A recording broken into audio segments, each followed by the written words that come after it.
Hello, vinyl community. Elliot here, Lazy Dogs Records, and I wanted to get in on the thread that Hedley over at Another Fat Man Talking About Records. That's his channel.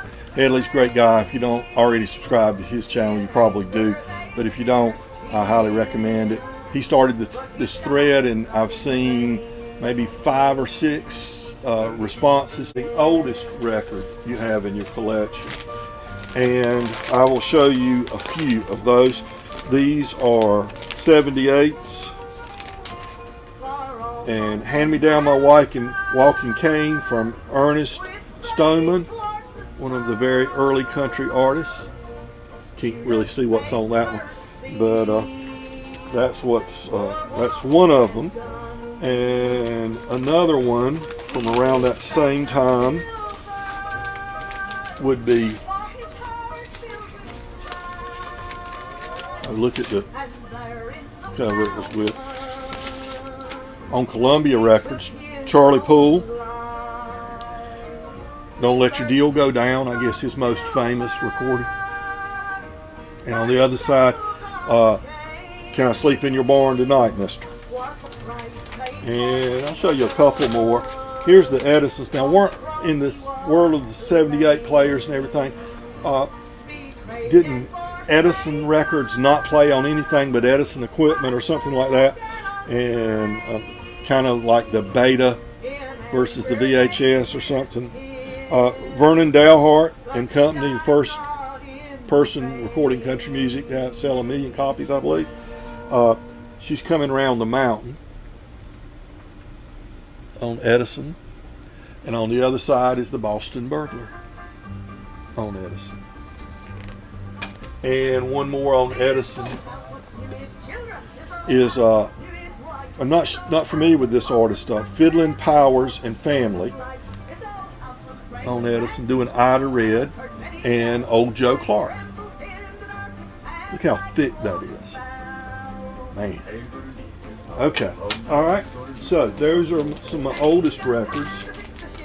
Around 1927, I believe, would be about the right date for that. So number 2 is the newest record you have, and so not necessarily the newest record, country record I bought, but the newest release. That would be Tyler Childers and Long Violent History. The download and the CD came out in 2020, but the vinyl didn't come out until 2021, and I picked this up in January. All fiddle tunes except the final title track. Everything else is a fiddle tune. He was learning to play the fiddle, so he did this little album during the pandemic. Okay, let's see. A country music label is number 3. I'll pick Sugar Hill Records. Okay. I like Sugar Hill Records. This is a really good album, country album here. John Starling. And this one is Waiting on a Southern Train. And there's the Sugar Hill label.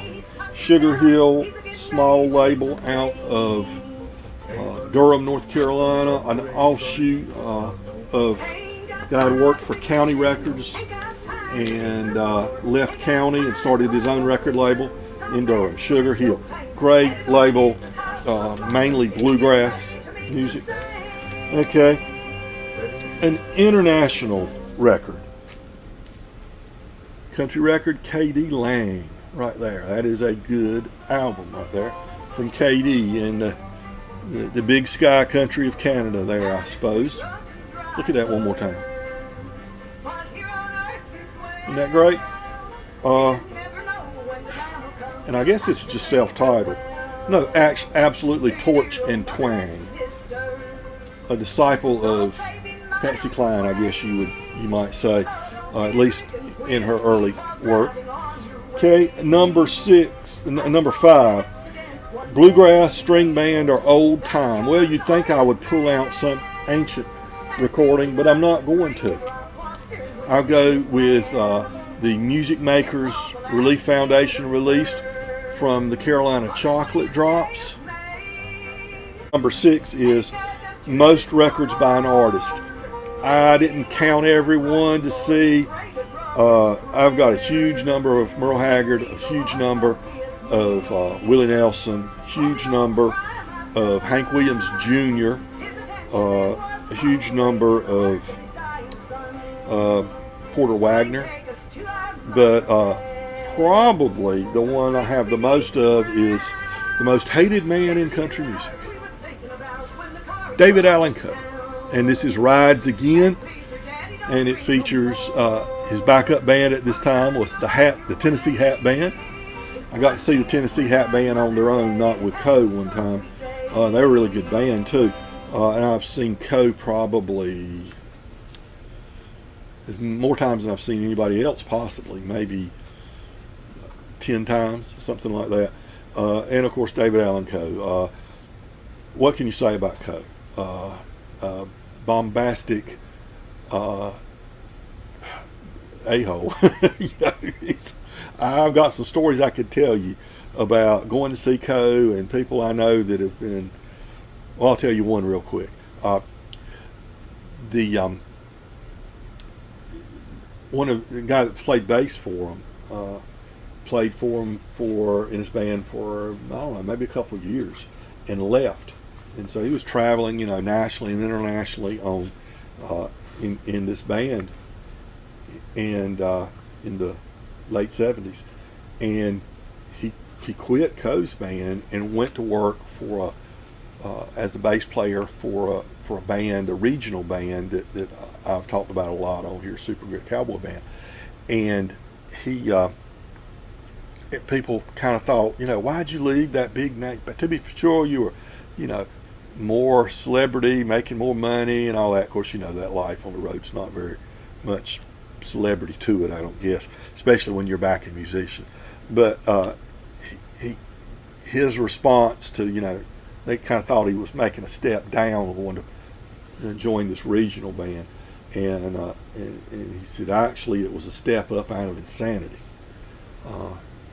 Life on the road with David Allen Coe was pretty crazy. So that's and by the way, that guy is a minister now.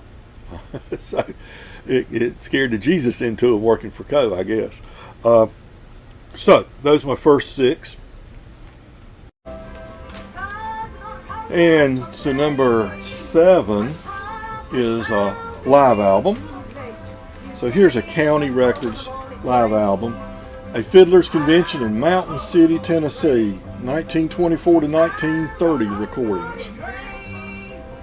I'd say that's a pretty much a live album there for you. County Records they put it down in 1972. Mountain City is a little Tennessee town just across the border from North Carolina. Love the picture. Look at the picture. Yeah. Usually held at a schoolhouse auditorium or something like that when they had them. Okay, number 8 was a box set. I don't have a lot of box sets, and what I do have are usually CD. So maybe most of us on here, and myself included, are not given enough notice to the Nashville sound country music, the commercial country music in the 60s and 70s. So let's give a little recognition to Connie Smith. Great voice. Discovered by Bill Anderson in 1964 or so. 1963, I think, at one of those festival parks, performing, won a talent contest there, and comes with a nice booklet. Connie was an attractive lady, still is. She's 79 now, getting ready to turn 80, and it's a 4-disc CD set. I don't remember how I ended up with this album. I don't know. Can't remember how I got it. But this is the box set is called Born to Sing, featuring Once a Day. Once a Day was her first hit, and for about 50 years it was the number one uh, the country, female country song that stayed at number one longer than any other record. But this is from Bear Family Records. Okay, several people have shown stuff from Bear Family. Of course, that German record label that reissues so much stuff. And this is specifically the years, says it on here somewhere, 1964 to 1967. The neat story about Connie Smith involves Marty Stewart. In Philadelphia, Mississippi, where Marty Stewart was from, when he was 12 years old, he went to a concert, festival show, outdoor show, featuring Connie Smith. And he saw her, got her autograph, got to speak to her, and he was 12, so she would have been 12, 20, 29 years old then, I guess, something like that. And when he walked away from the show and got in the car with his mom and his sister, he looked at his mom and he says, "I'm going to marry her one day." And in the late 1990s, guess what? He married Connie Smith. So, and they're still husband and wife. She's 17 years his senior, I think. She's 79 and he's my age, so he's 62. But you know, love doesn't show age, right? Yeah, that's cool. I think that's a neat story. Let's see, number 9 is a duet record. I mentioned Bill Anderson discovered Connie Smith. Well, when we show duets, of course, we think of Conway and Loretta.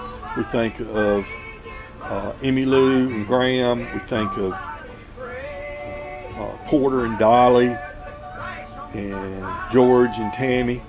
But there are a lot of those duet albums. And how about Bill Anderson and Jan Howard? Very, very nice little album here by those two.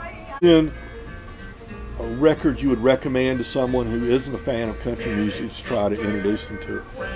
Not only do I think it would work, I know it would work, because I used to have this album in 8-track form, and it's more often than not, when I was in high school, it was what was playing. And all my friends, of course, not classic then, but what we call classic rock now, rock fans, not all of them, but some of them, big rock fans and everything. And they get in my car to go riding around, because, small town, what do? You get in the car and you go ride around, or you go park somewhere in the woods and hang out, drink beer or whatever. And so you get in my car, you go riding around, you're going to hear some country music. And this album, trapped in my little car for an hour or so, this album converted a whole lot of people to country music. Merle Haggard and the Strangers, Songs I'll Always Sing. This is a 2-record compilation. It's not a gatefold. And it is just full of the great early Merle Haggard classics. Of course, it's got Okie from Muskogee.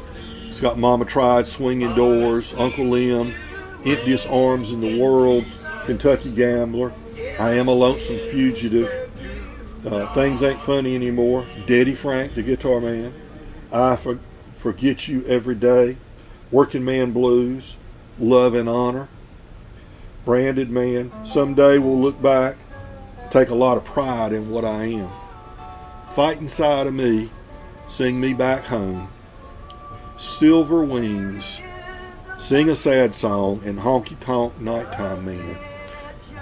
Nothing but killer songs. And it doesn't matter what your opinion of country music is going into listening to this album. If you don't get into country music, get into the Hag with this album, nothing will work. Put it that way. All right, and let's see. Favorite cover. I don't have my favorite cover. I had it, but when I cleaned the record, it was trashed, and I made the mistake of disposing of the cover at the same time. I should have kept the cover and looked for a better first, but I don't have it. I think it was Jonathan at Cheap and Cheerful. His version, he noted, country music is not known for their artistic renderings on album covers. They don't, not much of a budget in it, I don't believe. They tend to be fairly generic.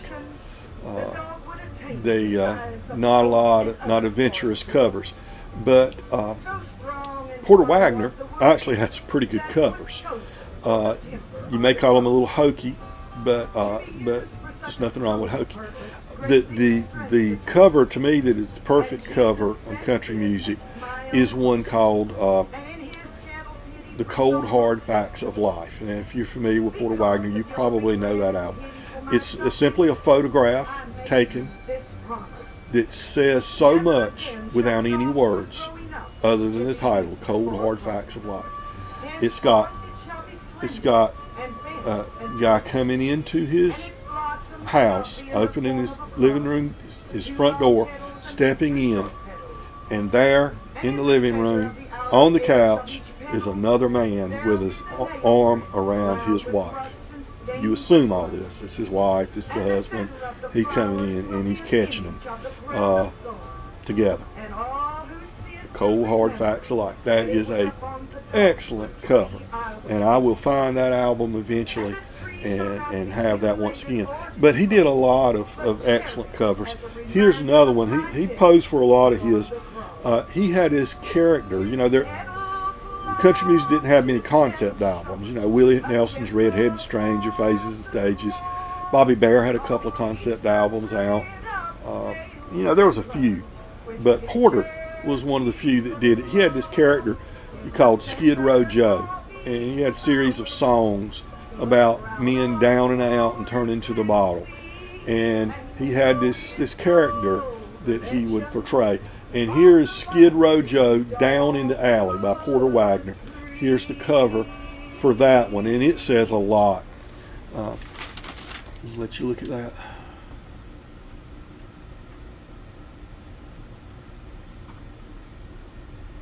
You see, that is a pretty good cover right there. All right, and then we go to number 12 is a 45, a 7-inch or 10-inch, and I'll share this one with you. It's a Carolina Opry Productions 45, recorded and mixed at Sound Hut Studios in Kinston, North Carolina, and produced by Clark Tutt and Bill Lyerly. The Carolina Opry, it's Carolina Opry Productions, Carolina Opry House was a nightclub in Greenville, North Carolina that was very, very popular when I was in college at East Carolina. And Bill was one of the most popular acts to play there.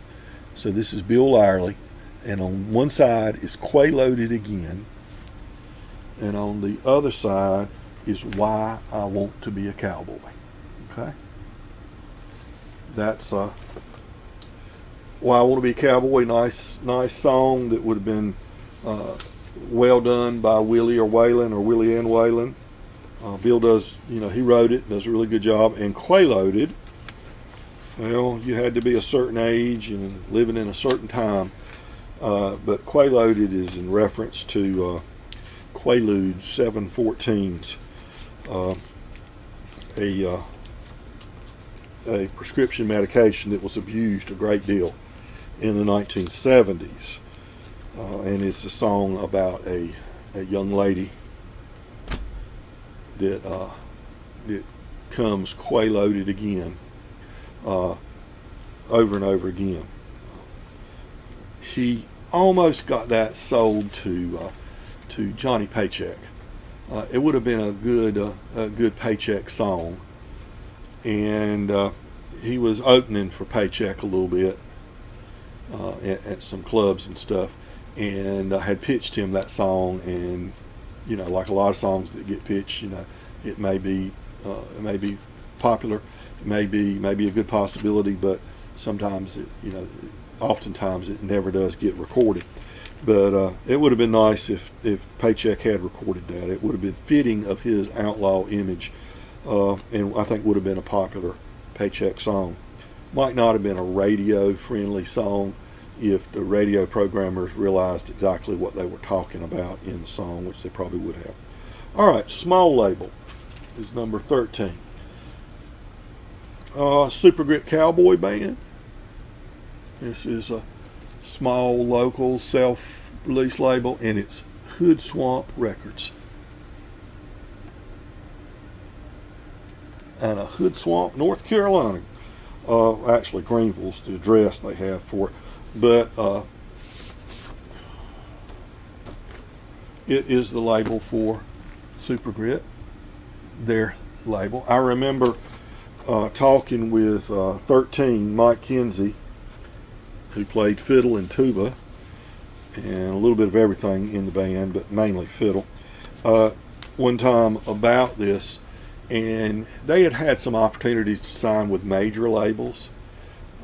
They had a little bit of success on the charts with their independent releases, 45s into the 50s, top like 52, 49. Nothing that got into the top 40, but just under the top 40 there. And he told me that they would have to sell 50,000 records on a major label to make the same money that they could make using their own record label, pressing their own records, doing everything themselves. And I think he said 5,000 records. So they'd have to sell 10 times as many records to make the same amount of money on a major label. So they stuck with being an independent operator. I think it paid off for them. Okay. So that's small label. 14 is Grail. Grail record. Okay. That's easy enough. I had to search to get this. I've been looking for this album since the late 1970s. It came out in about 74 or 5, something like that. Guy Clark, Old Number One, a great debut album on RCA from Guy Clark. But it got out of print, and I think they did do a repress one time in the mid 70s. Soon after it came out, made another run. But you just could not find this record. I looked for it around 1980, 1981, and at the record store, she went on a search for it, trying to get me a copy of it. Could not. The best she could do was there was a European pressing that had the first 2 Guy Clark albums, and I already had the second album, and it had most of the songs from the first 2 records on one album. So it's not the best quality record, but I wasn't thinking about that at the time anyway. So I got that, and that had to suffice for a long time until I was able to get this in recent years. Had to buy it from a Spanish seller on Discogs who shipped it from Mexico. I don't know exactly how that worked, but it actually didn't take that long. It didn't cost that much money, but I got it. I got a nice copy of VG, better than VG, but not VG plus if you're a strict interpreter of the scale. Got it for decent money. I don't think I paid more than maybe $25 plus $10 shipping or something like that for it. But those go for a lot of money. My other Grail that I haven't got, that I really want to get, is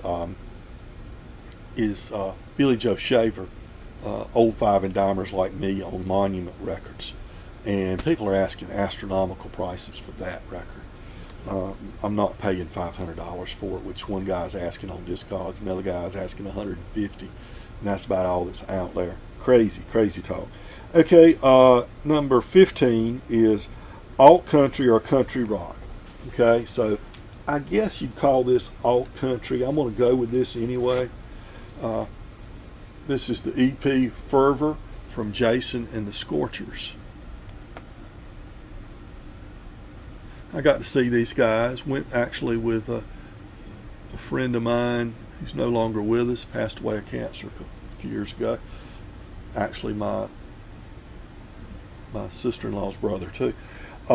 And we went and see Jason and the Scorchers, and they put on a good, I guess you'd call it a rockin' country show. Alt country, I guess. Is that, y'all tell me, is that alt country? I don't know. I hate these labels. Subgenre. Okay, again, we get into these labels.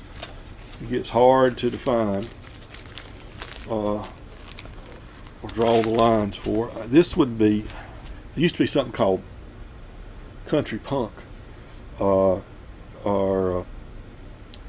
mostly out of LA, West Coast, I think, but this would be maybe a modern country punk. She's got a lot of punk leanings, but it's very country, very country. Sarah Shook into Disarmor's Sidelong, and she's got the song Dwight Yoakam on here, and also it's got Make It Up to Mama. That's a really good song. And F'd Up, but she doesn't say F, she says the actual word. Nothing Right But Doing Wrong, Keeping the Home Fires Burning. But I really like Dwight Yoakam. That's maybe your most popular song, and this is on Bloodshot Records, so you kind of get an idea of what type of music it might be knowing it's on Bloodshot. To me, it sounds like, when I listen to her sing the song Dwight Yoakam, it sounds to me like she's saying, and he's anxious like Dwight Yoakam, but she's actually saying, but he sings just like Dwight Yoakam. But it sounds for the life of me like she's saying he's anxious like Dwight Yoakam, which I think would be a better lyric, personally. Okay, so that's my subgenre, punk, country punk, I guess. And a repress. This was a repress on music on vinyl. And I'm sure it's got all the, 180 grams, which really doesn't mean anything. Audiophile vinyl. And it's Lucinda Williams. Car Wheels on a Gravel Road. To me, I said a long time ago, this was the best album, period, of the 1990s. Best album released in the 1990s right there. Lucinda Williams. Okay, and is that it? That's it. Okay. Boy, I've rambled on, haven't I? I had to edit this down and make it so it's not quite so long, or redo it so it's not quite so cumbersome. But anyway, it's just fun. It's fun to show records. I love showing records and talking about them. All right, everybody. That's my entry into Hedley's thread. Everybody remember, be kind to your neighbor, because we're all neighbors. Take care.